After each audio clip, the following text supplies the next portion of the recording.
time is 11:35 on Thursday, the 4th of June, 2026, log 140. Wow, an eventful day today. 100%. So, start off, we'll go chronologically. Driving lesson in the morning. Very fun. I drove home for the first time. And he would take me out somewhere. I would drive, and then we'd switch, and then he'd drive in and take me home. This is the first time I've ever drove straight home, so he trusts me enough on the main roads to drive myself home. Very cool. Very proud of that. I feel like I'm making good progress after about 4 lessons. What else?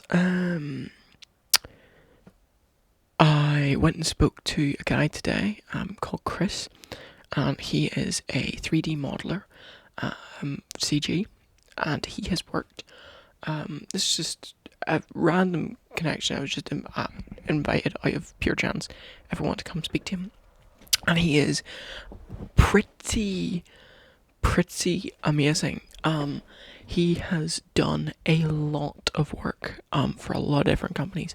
So he basically makes the 3D model that the CG artists then use.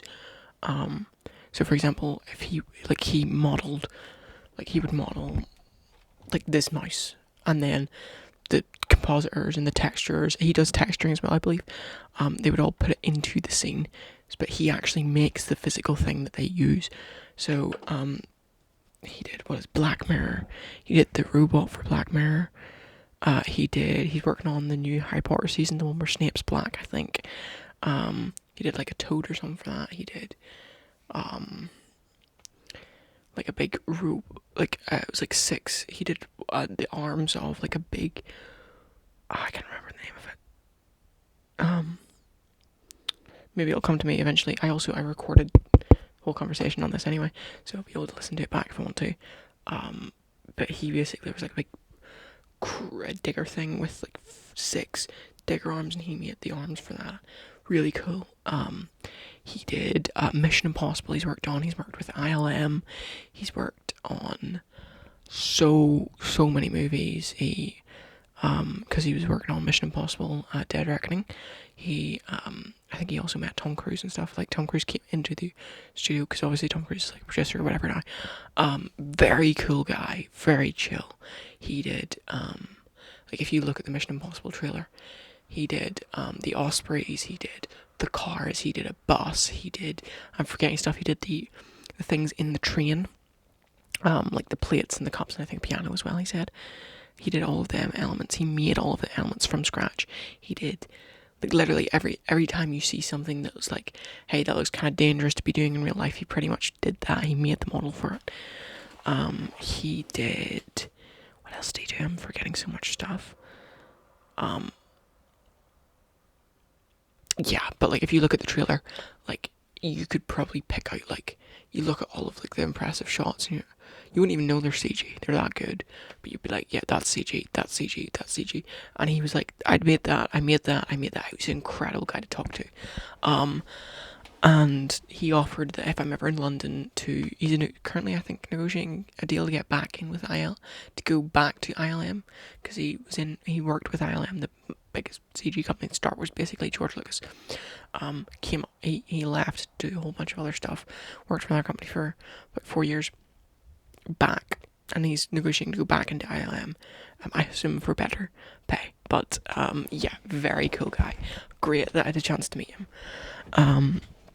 And yeah, he offered that if I'm ever in London and I want to come see some of the behind the scenes of the movies and stuff, to text him, and I could come sign an NDA and come in and see the behind the scenes of all the production stuff, which is an absolute insane opportunity. So that's great. I've got his number now. Fantastic. I had a great time talking to him. I really did enjoy it. What else? What else is very in the whole day? I found out that recycling basically doesn't exist. Which is, made me a little bit, well, it's not really made me upset, it's more made me aware. There's like the kind of like, yeah, like the, like awareness. To be clear, recycling for paper, glass and metal for the most part does work and can be done. Plastic is basically non-existent. For the first time ever, I think I will link a video in the description that I'm talking about. It's like a video essay breaking down everything, because I'm not re-explaining everything, but basically recycling doesn't work, and it's more of a theatre act that's put on by this sounds like the biggest conspiracy theory. I swear to God it's not.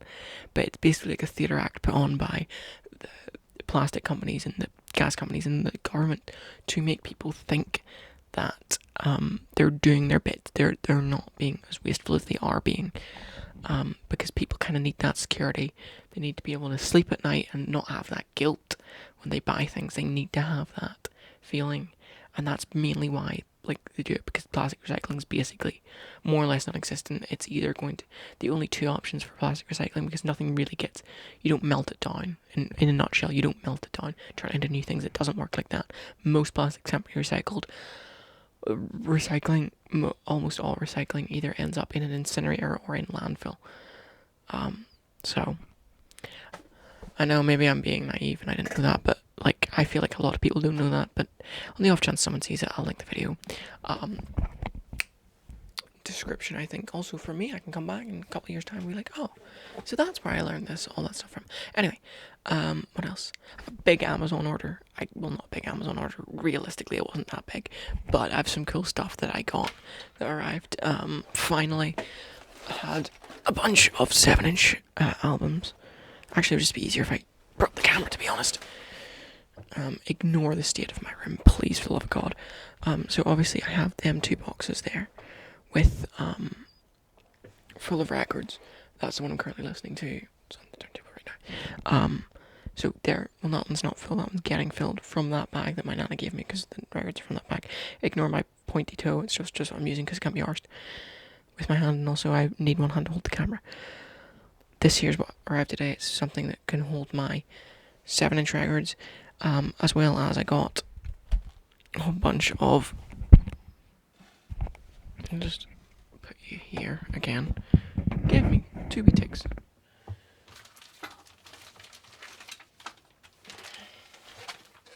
So inner sleeves for 12-inch records.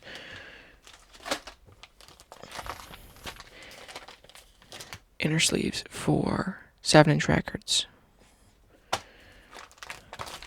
And outer sleeves for 7-inch records. As well as a torch. Now you might be wondering, well, why would you need a torch? I will tell you. Because this thing absolutely slaps. And if you're like, oh, but my phone has a torch. No. Have you ever actually handled a proper torch? I didn't think so. This thing, on full power, I believe is brighter than the light in my room. We'll do a little test. Oh, spooky, I know. Give it a second. This is actually going to be really hard unless I fix the ISO values. Give me 1 second. I need to turn it off auto. From behind the camera is going to be a fun challenge. Okay. Off auto 160. It's now locked. It shouldn't move. The aperture's going to move. The aperture's going to move because that's not locked. But it's only going to be able to get brighter by a little bit. So that's the light in my room. And this is the light from the torch. It's not. Okay, I thought that was going to be more dramatic. It's not. This is also more diffused. But for downstairs and stuff, I was walking through rooms, turning them off and stuff. And the torch, for the most part, is brighter than most of the lights in the house. I'll just shine it. Let me see. Yeah, max in the aperture right there. I do want to. There's no really good way to light my face here, apart from shine it against stuff. I'll turn this light back on, so you can actually see. So twisty. So it goes from wide beam to spotlight. Very cool. And now possibly one of my favourite features. Are you ready for this? Are you ready? I'm going to try and hold the microphone between my knees.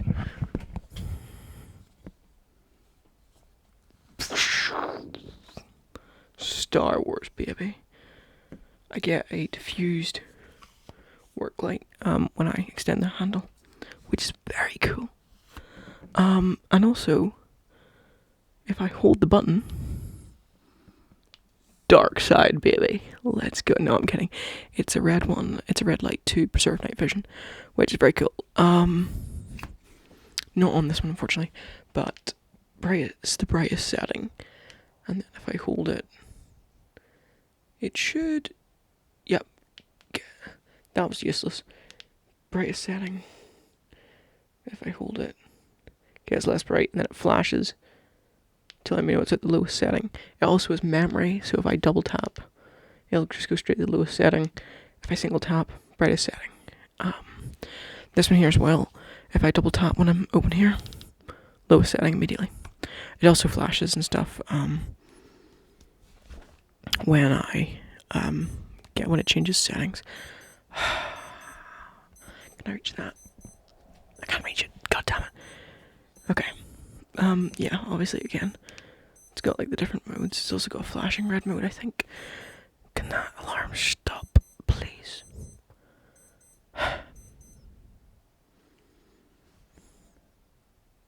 I'm gonna run out of time. This has been great. The longest log I've done in a very long time. The time is 11:47. Log in.